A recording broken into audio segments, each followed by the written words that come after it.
ఇలా TRS BJP కలిసి కాంగ్రెస్ ను ఎదుర్కోవడానికి కిషన్ రెడ్డి గారు కేసీఆర్ గారు కలిసి ఒక డ్రామా ఆడుతా ఉన్నారు, ఒక రాజకీయం చేసే ప్రయత్నం చేస్తా ఉన్నారు. నేను అడుగుతా ఉన్నా ఇక్కడ స్థానిక కిషన్ రెడ్డి మంత్రి, భారతీయ జనతా పార్టీ కేంద్రంలో అధికారంలో ఉన్నది. ఈ జూబ్లీహిల్స్ నియోజకవర్గానికి పార్లమెంట్ సభ్యుడిగా కేంద్ర మంత్రిగా ఎన్ని నిధులు తీసుకొచ్చినో చర్చకు సిద్దమని అడుగుతా ఉన్నాం. ఇలా ఎంతసేపు టీఆర్ఎస్ పార్టీ మౌత్ పీస్ గా నేనంటలే ఈ మాట ఈ శాసనసభ్యుడు రాజాసింగ్ చెప్తా ఉన్నాడు. ఇలా మొత్తంగా బీజేపీ నాయకత్వం తీసుకొని టీఆర్ఎస్ కంప్లీట్మెంట్ టీఆర్ఎస్ కి ఓటేసిన బీజేపీ చేసినట్టే ఈ రోజు ఇద్దరు కూడా కలిసి కాంగ్రెస్ వ్యతిరేకంగా పనిచేసే ప్రయత్నం చేస్తా ఉన్నారు. ప్రజలు ఆలోచన చేయండి. కాంగ్రెస్ ఏం తప్పు చేసింది? కాంగ్రెస్ రేషన్ కార్డు ఇచ్చి తప్పు చేసినట్టు చెప్తా ఉన్నారు. కాంగ్రెస్ మహిళలకు ఉచితంగా బస్సు ఇచ్చి తప్పు చేసిందని చెప్తా ఉన్నారు. కాంగ్రెస్ సన్నబియ్యం ఇచ్చి తప్పు చేసిందా? ఎందుకు తప్పు చేసిందని అడుగుతా ఉన్నారు. ఇలా ఎందుకు విమర్శ చేస్తా ఉన్నారు? లేకపోతే మా అభ్యర్థిని రౌడీ అంటారు. అసలు మీకు తెలిసిన జూబ్లీహిల్స్ నియోజకవర్గంలో ఎవరు 10 సంవత్సరాలుగా నియంతృత్వంగా ప్రజలను అణిచివేసినా మీకు తెలుసు.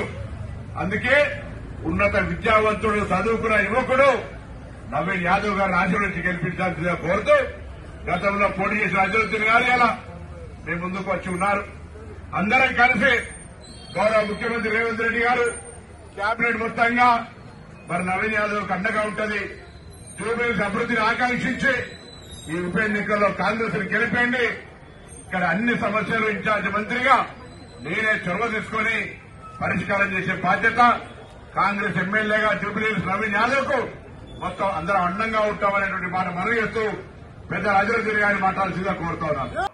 భారతీయ జనతా పార్టీ తలుచుకుంటే కాంగ్రెస్ పార్టీ కార్యకర్తలు రోడ్ల మీద తిరగలేరనే విషయాన్ని ఈ సందర్భంగా హెచ్చరిస్తా ఉన్నాను. కాంగ్రెస్ పార్టీ ఇంతవరకు ఇంకా వాళ్ళకు బుద్ధి రాలేదు. దేశంలో ఉన్నది 3 రాష్ట్రాల్లోనే. ఆ 3 రాష్ట్రాల్లో కూడా ఎలక్షన్స్ అయితే 3 రాష్ట్రాల్లో కాంగ్రెస్ ఓడిపోయే పరిస్థితి ఉన్నది. రోజు రోజుకు కనుమరుగవుతున్నటువంటి కాంగ్రెస్ పార్టీ పూర్తిగా నిరాశ నిస్పృహలతో ఈ రకంగా భౌతిక దాడులు చేయడం ఏతున్నదో ఎట్టి పరిస్థితుల్లో ప్రజలు క్షమించారని సందర్భంగా మనవి చేస్తున్నాను. భారతీయ జనతా పార్టీ కార్యకర్తల మీదనో కార్యాలయం మీద దాడులు చేసినంత మాత్రాన మేము కాంగ్రెస్ పార్టీ యొక్క అవినీతి కుంభకోణాలను, కాంగ్రెస్ పార్టీ యొక్క ఇచ్చినటువంటి హామీలను ఎట్టి పరిస్థితుల్లో మేము ఆగే ప్రసక్తి లేదు. మీరు ఇచ్చినటువంటి గ్యారంటీల వైఫల్యం పైన ఖచ్చితంగా ప్రజల మధ్యకి వెళ్తాము. మీరు ఎంత దాడులు చేసుకున్నా కూడా వెనుకడుగు వేసే పరిస్థితి లేదు. మేము జాతీయ పార్టీగా మేము కొన్ని నియమాలు పెట్టుకున్నాము. ఖచ్చితంగా కార్యాలయం మీద ఈ రకంగా భౌతిక దాడులు చేయకూడదని నిర్ణయించుకున్నాము. మీరు ఈ రకంగానే చేస్తే తప్పనిసరి పరిస్థితుల్లో భారతీయ జనతా పార్టీ కూడా నిర్ణయం తీసుకున్నట్లయితే రాష్ట్రంలో శాంతి భద్రతల పరిస్థితి ఎదురవుతుంది. ఇది ముఖ్యమంత్రి గారు బహిరంగంగా ఈరోజు దీనిపైన సంజాయిషి ఇవ్వాల్సిందిగా నేను డిమాండ్ చేస్తా ఉన్నాను.